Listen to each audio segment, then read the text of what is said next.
Hello everyone. So far we have learned about the techniques of solving quadratic equations and its application as word problems. आजको लेसनमा चाहिँ हामी सिक्नेछौँ nature of roots. Nature of roots भन्नाले चाहिँ हामीले अस्ति जुन चाहिँ अलिकति टच गर्यो डिस्क्रिमिनेन्ट भन्छ. डिस्क्रिमिनेन्टले चाहिँ कुनै पनि इक्वेसनको रुट्सको नेचरलाई डिटर्मिन गर्छ. जस्तो कि कतिखेर चाहिँ रुट्सहरू इक्वल हुन्छ, कतिखेर अनइक्वल हुन्छ, कतिखेर रियल हुन्छ, कतिखेर रियल हुँदैन. र यसमा अझै एक दुईवटा पार्ट्सहरू छ यसमा. त्यो चाहिँ के हो भन्दाखेरि अस्ति चाहिँ हामीले सिक्यो इक्वेसन्सबाट हामी कसरी रुट्स निकाल्छ. यो लेसनमा चाहिँ हामी सिक्छ कसरी रुट्सबाट हामी ब्याक इक्वेसन बनाउन सक्छ. अर्को चाहिँ रुट्सहरूको इक्वेसनसँग त्यसको इक्वेसनको कोफिसिएन्टसँग चाहिँ रिलेसन्स हुन्छ. त्यो पनि हामी यो लेसनमा सिक्छौँ. So before starting the lesson let us have a look of some important formula. र यो फर्मुलाहरू लेख्नुभन्दा पहिला अस्ति जुन हामीले अलिकति टच गरेको थियो डिस्क्रिमिनेन्ट त्यसको बारेमा बताउँछु. हाम्रो जुन चाहिँ श्रीधर आचार्य फर्मुला थियो है, हामीले लेखेको थियो X is equal to minus B plus minus under root B square minus 4ac divided by twice of A. यो श्रीधर आचार्य फर्मुलामा चाहिँ हामीले जुन चाहिँ यो be square minus 4ac part देख्छ त्यसलाई चाहिँ हामी डिस्क्रिमिनेन्ट भन्छ. Okay, so discriminant denoted by capital D. Discriminant भनेको के रहेछ? B square minus 4ac. यो डिस्क्रिमिनेन्ट चाहिँ किन इम्पोर्टेन्ट छ भन्दाखेरि चाहिँ यो डिस्क्रिमिनेन्टले नै रुट्सको नेचरहरूलाई बुझाउँछ. ओके, सो फर्स्टमा तिमीहरूले यो फर्मुला नोट गरिराख. हामी गर्छ nature of roots. Nature of roots, रुट्सहरूको nature. Okay, the roots of a quadratic equation. एउटा क्वाड्रेटिक इक्वेसन छ हाम्रो X square plus bx plus c is equal to 0 where a is not equal to 0. यो quadratic इक्वेसनको roots चाहिँ the roots of the quadratic equation are number 1. यो इक्वेसनको रुट्सहरू चाहिँ के हुन्छ? नम्बर 1 चाहिँ रियल एन्ड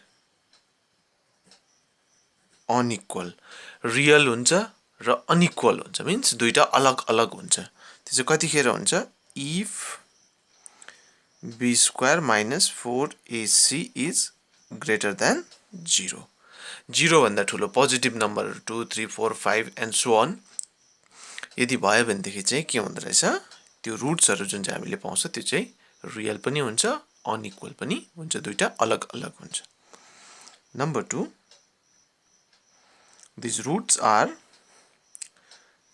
रियल चाहिँ हुन्छ एन्ड इक्वल, दुईटै बराबर हुन्छ. इफ याद गर्नुपर्छ b square minus 4ac is equal to 0. यदि डिस्क्रिमिनेन्ट 0 छ भनेदेखि चाहिँ त्यो रुट्सहरू रियल पनि हुन्छ, इक्वल पनि हुन्छ. जस्तो कि x is equal to 1 and 1, x is equal to 2 and 2, x is equal to -1 and -1 and so on. Number 3 मा छ यतिखेर चाहिँ नट रियल इफ रुट्स रियलै हुँदैन if b square minus 4ac is less than 0. 0 भन्दा सानो like -1, -2 negative आयो भनेदेखि चाहिँ त्यो रुट्स रियल हुँदैन. त्यो चाहिँ कम्प्लेक्स हुन्छ. त्यो चाहिँ यो हाम्रो अहिले 10th लेभलको सिलेबसमा चाहिँ छैन. कम्प्लेक्स रुट्स पनि तिमीहरूले 11 देखि हायर क्लासमा तिमीहरूले निकाल्नुपर्छ, त्यो बादमा सिक्छ. अहिलेको लागि चाहिँ त्यसमा चाहिँ हामी अझै अस्ति हामीले देख्यो कि हामी सल्युसन निकाल्दैन अथवा रुट्स निकाल्दैन because the roots are not real. Okay, so this is all about the nature of roots. अब यसमा अर्को कुरा चाहिँ हामीले बुझ्नुपर्छ यसमा भन्दाखेरि चाहिँ इक्वेसन फर्मेसन. इक्वेसन हामी कसरी रुट्सबाट फर्म गर्छ. ओके, इक्वेसन यो सबै फर्मुलाहरू नै हो. म इक्जाम्पल तिमीहरूलाई अहिले गरेर देखाउँछु. रुट्स छ भने चाहिँ हामी कसरी इक्वेसन बनाउन सक्छ. यहाँ रुट्सलाई चाहिँ हामीले सपोज गर्नुको लागि अल्फा र बीटा मान्छ. If alpha and beta, this is called alpha, this is called beta, are the two roots of a quadratic equation, then the equation will be given by, यदि अल्फा र beta चाहिँ roots हो भनेदेखि चाहिँ त्यो equation चाहिँ कसरी हामीले बनाउन सक्छ भन्दाखेरि चाहिँ इक्वेसन चाहिँ हुन्छ x square minus sum of the roots that is alpha plus beta whole x plus alpha beta is equal to 0। यो एक्सप्रेसनमा अल्फा र बीटाको जग्गामा अल्फा बीटा हाल्दियो भनेदेखि चाहिँ हामीले जुन इक्वेसन पाउँछ त्यो इक्वेसनको रुट्स चाहिँ हुन्छ अल्फा र बीटा। मिन्स अब चाहिँ हामीले यहाँ चाहिँ अल्फा बीटा रुट्सबाट इक्वेसन बनाउन सक्छ। अस्ति चाहिँ इक्वेसनबाट हामी रुट्स निकाल्दै थियो, सो उल्टा हो। This is called equation formation. अब हामी गर्छ त्यसमा अर्को चाहिँ छ relations of the roots and coefficients. Relation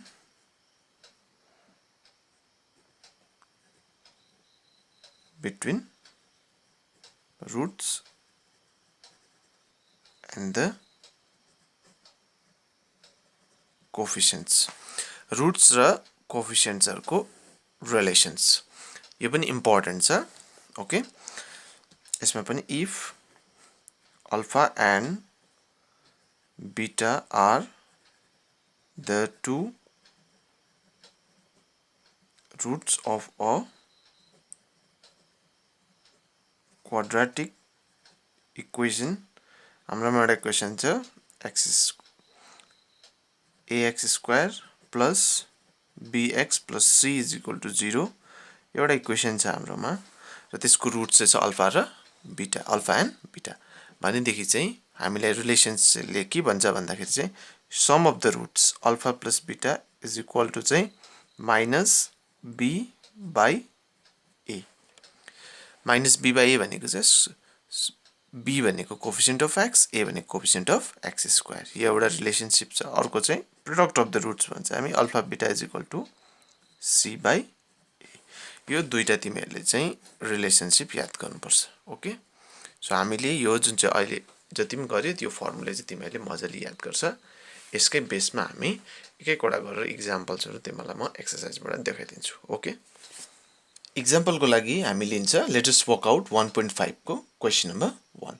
यो क्वेसन नम्बर 1 मा तिमीहरूको जम्मा 4टा क्वेसन छ र म तिमीहरूलाई एउटा क्वेसन चाहिँ गरिदिन्छु इक्जाम्पलको लागि।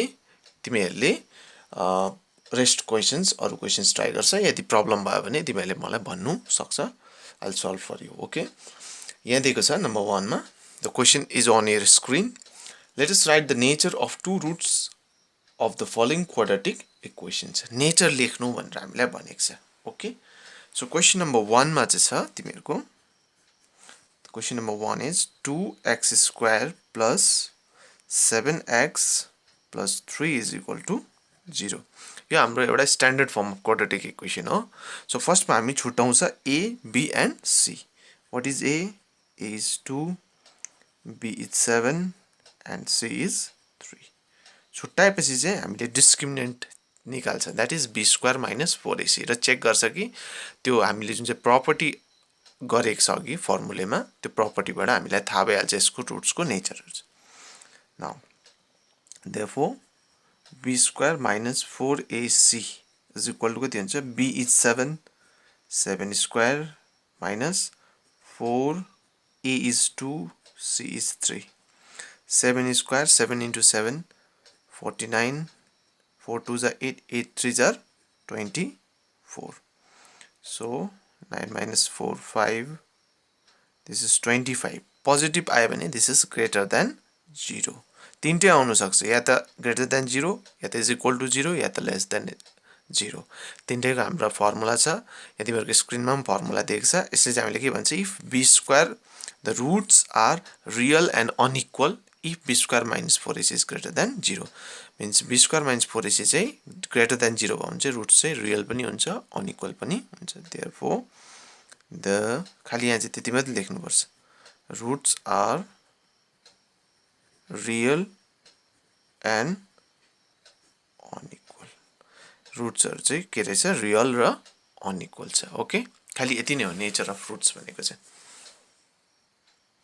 अर्को चाहिँ हामी यहाँ इक्वेसन फर्मेसन गर्छ यो लेटेस्ट वर्कआउट को 1.5 मै छ क्वेशन नम्बर 3 मा छ ओके तर म तिमीहरुलाई यहाँ अलग अलग एक्जाम्पल देखाइन्छु तिमीहरुले त्यो चाहिँ होमवर्क गर्छ ओके क्वेशन नम्बर 3 को तर म तिमीहरुलाई एक्जाम्पल देखाउँछु इक्वेसन फर्म कसरी गर्छ जस्तै फर एक्जाम्पल हाम्रो रुट्सहरु देख्छ अरे रुट्सहरु ओके के दिएको रहेछ पेयर जस्तै एउटा छ अरे 2 and 3 अर्को छ अरे -5 and 4 अर्को छ अरे -3 -6 अर्को छ अरे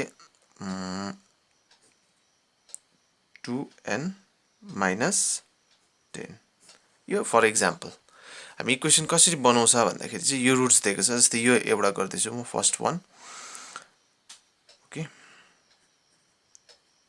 गिवन रुट्स हामीलाई यो फर्स्ट कोलाई अल्फा मान्छ हामी सेकेन्ड कोलाई बीटा मान्छ अल्फा भनेको 2 दिएको छ बीटा भनेको 3 दिएको छ okay so therefore the required equation is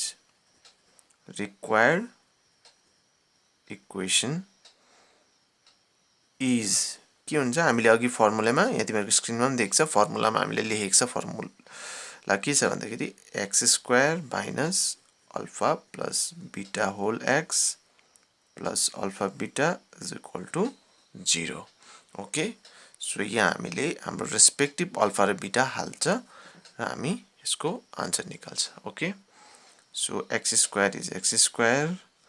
Alpha, what is alpha? Alpha is 2 plus beta is 3 whole x plus alpha is 2 beta is 3 as into हुन्छ as a plus हुन्छ is equal to 0 x² minus 2 plus 3 5 that is 5x 2 3 is 6 is equal to 0 यो equation बन्यो roots बाट हाम्रो equation बन्यो okay तिमीहरुले यसलाई solve गरे नि यही आउँछ रुट्स अल्फा र बीटा सो यहाँ चाहिँ उल्टा हो अस्ति चाहिँ इक्वेसनबाट रुट्स निकाल्थे अहिले चाहिँ हामी रुट्सबाट पनि इक्वेसन बनाउन सक्छ म एकदम सर्टमा गर्दैछु नम्बर 2 जुन चाहिँ सेकेन्ड क्वेशन छ अल्फा यहाँ छ -4 बीटा छ 4 therefore the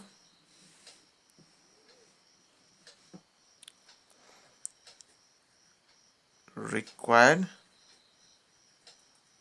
equation is x² minus alpha plus beta whole x plus alpha beta is equal to 0 okay so implies x² minus alpha is -5 beta is 4 whole x plus alpha is -5 अब यहाँ चाहिँ तिमीहरुले यहाँ plus छ so यसलाई ब्र्याकेटमा लेख्दा पनि हुन्छ यसरी बेटर चाहिँ ब्र्याकेटमा लेख्यो भने सजिलो हुन्छ -5 छ अल्फा बीटा चाहिँ छ 4